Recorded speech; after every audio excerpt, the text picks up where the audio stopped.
Oi, pessoal, tudo bem?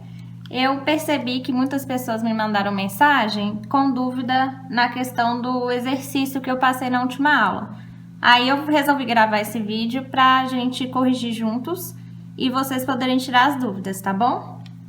No número 1, fala assim: a queima incompleta do carvão produz um dos principais poluentes atmosféricos, o monóxido de carbono, conforme representado pela reação, que no caso é essa aqui. Carbono mais oxigênio vai dar monóxido de carbono. Então, relembrando, quem fica para cá à esquerda da seta são os reagentes, né? E para cá da seta, à direita da seta, ficam os produtos. Então, nesse caso aqui, carbono e oxigênio são reagentes e o monóxido de carbono vai ser o produto, tá bom? Com base nessas informações, responda. Letra A. Se 12 gramas de carbono reagem com 16 gramas de oxigênio, qual a massa de monóxido de carbono que será formada? Agora a gente precisa lembrar daquela lei que nós estudamos. Alguém lembra da lei de Lavoisier? A lei de Lavoisier fala que a gente não consegue nem criar nem destruir massa, não é? Então, em um sistema fechado, né, onde não vai se perder matéria nenhuma, sempre a quantidade de massa de reagentes vai ser igual à massa dos produtos. Então, se eu tenho 12 gramas de carbono, eu tenho 12 gramas de carbono e reagiu com 16 gramas de oxigênio. E aí, quanto que vai ficar? 12 mais 16 vai dar 28, não é? Então, a resposta da letra A é 28 gramas. Relembrando a lei de Lavoisier, se ao mesmo tanto de massa nos reagentes eu tenho que ter nos produtos, então a soma aqui, ó, 12 gramas mais 16 gramas, 28. Então, eu vou ter 28 gramas de reagente e 28 gramas de produto. Na letra B, pergunta: considerando que a partir de 6 gramas de carbono foram produzidos 14 gramas de monóxido de carbono, qual a massa de oxigênio foi utilizada na reação? Então, aí ele me deu a quantidade, né, a massa do carbono, que foi 6 gramas, né? Eu não sei a do oxigênio e ele me falou que eu tenho também, quanto que formou? 14 gramas de monóxido de carbono. Então, a gente quer saber o tanto de oxigênio. Vai ser o X. A gente vai fazer uma equaçãozinha simples de matemática. Então, como que vai ficar? 6 gramas de carbono, que a gente já sabe, mais o X, né, do oxigênio, que a gente não sabe, vai ser igual a 14. Lembrando, então, que dos dois lados, reagentes e produtos, tem que ter o quê? A mesma massa, não é? Então, aqui o X vai ser o quê? 14 gramas menos 6 gramas. A massa do monóxido de carbono, lá do produto, menos os 6 gramas do carbono dos reagentes. Então, quanto que vai dar? 8 gramas, não é? 14 menos 6, 8. Então, quer dizer que para reagir aqui e dar 14 gramas de monóxido de carbono, juntando com 6 gramas do carbono, eu vou precisar de 8 gramas de oxigênio. Agora, a gente vai passar para o número 2. Dada a seguinte reação química, que no caso é essa aqui, zinco mais ácido clorídrico vai originar cloreto de zinco mais gás hidrogênio. Aí, levando em consideração essa reação, nós temos, considerando que 6,5 gramas de zinco metálico produzem 0,4 gramas de hidrogênio gasoso, responda. Qual a massa de gás liberado quando 13 gramas de zinco, né, do metal, reagem com o ácido?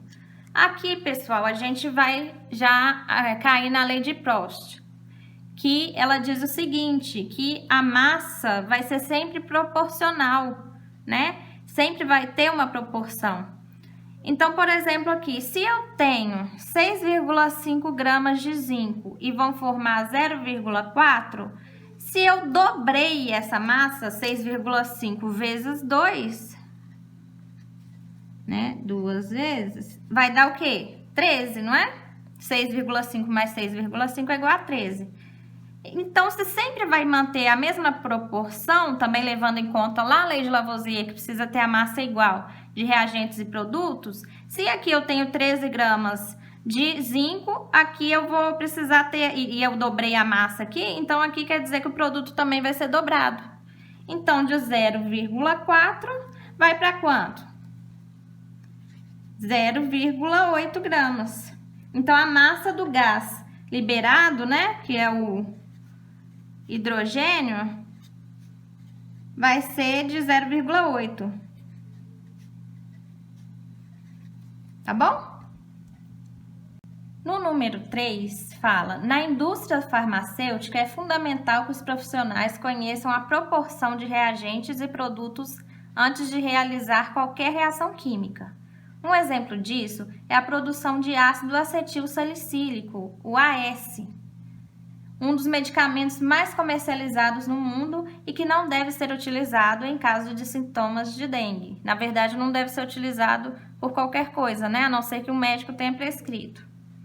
Esse medicamento é obtido a partir da seguinte reação química: ácido salicílico mais anidrido acético vai dar origem a ácido acetil salicílico, que é o AAS, mais água. Com as informações apresentadas, complete o quadro com os valores das proporções em massa de cada uma das substâncias. Então, agora a gente vai fazer a mesma questão, observar se a proporção das massas está falando de quê? Da lei de Proust. Tá dando aqui, beleza? Então, a gente vai observar quanto que tá aqui de proporção. Vamos lá, então. Primeiro, ácido salicílico. Aqui eu deixei, né? Eu copiei o quadrinho que tá lá no PET. E aí, a gente vai descobrir essas lacunas aqui, esses lugares que estão faltando, que é pra gente preencher. Ácido salicílico. Primeiro, eu tinha 51 gramas, né?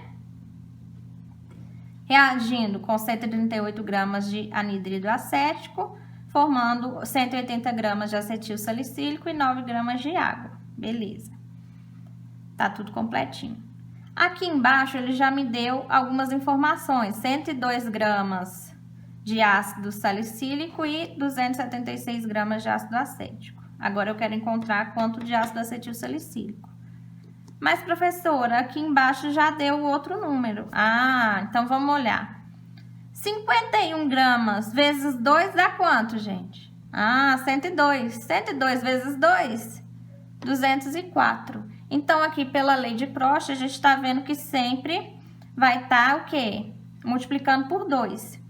Se aqui eu estou sempre multiplicando por 2, aí nessa parte de química tem muita matemática, mas é coisa simples. 204 vezes 2, quanto que vai ser então aqui? 408 gramas de ácido salicílico. Vamos passar por essa parte aqui. Anidrido acético, 138 gramas vezes 2, 276 gramas. 276 vezes 2, 552 gramas. 552 gramas vezes 2, 1.104 gramas.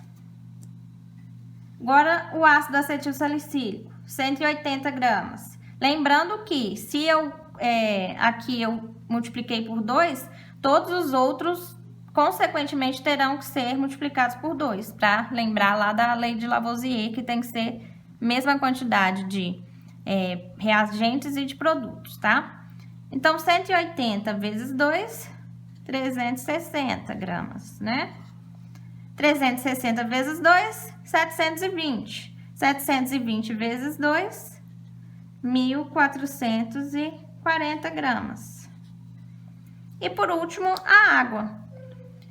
Foi primeiro 9 gramas, depois 18 e 36. 36 vezes 2, 72. Então, aí tá o nosso quadrinho completo. Então, vamos pensar. Quando eu adiciono, igual aqui por último, que a gente teve que completar todos. Quando eu adiciono 408 gramas de ácido salicílico e reajo com 1.104 gramas de anidrido acético, no caso aqui é 1 kg, 104 gramas, né? Eu vou ter 1.440 gramas, ou 1 kg 440 gramas, e de ácido acetil salicílico e 72 gramas de água, sempre tendo a mesma proporção, tá bom? Qualquer dúvida é só me mandar.